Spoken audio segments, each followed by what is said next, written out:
বিয়ের আসরে বরকে দেওয়া হলো 4 বস্তা টাকা, 210 বিঘা জমি ও পেট্রোল পাম্প। ভারতের রাজস্থানের নাগৌর জেলার জাডেলি গ্রামের একটি মোড়োয়ারি পরিবারের এক মেয়েকে বিয়ে করে ধনী হলেন এক যুবক।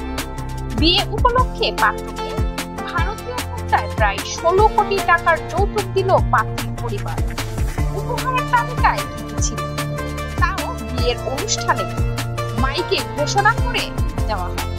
সম্প্রতি বিয়ে বাড়ির এমন একটি ভিডিও ছড়িয়ে পড়াতেই চক্ষু চরম গাছ নেটিজেন। খবর হিন্দুস্তান টাইম। সোশ্যাল মিডিয়ার প্রায় ভাইরাল হয় বিয়ের অনুষ্ঠানের নানান কাণ্ডের ভিডিও ও ছবি, কখনো নাচ গানের, কখনো বা নানা আচার অনুষ্ঠান। বর্তমানে একটি ভিডিও ঘিরে জোর চর্চা চলছে, যেখানে দেখা গেছে বিয়ের অনুষ্ঠানে সর্বস্ব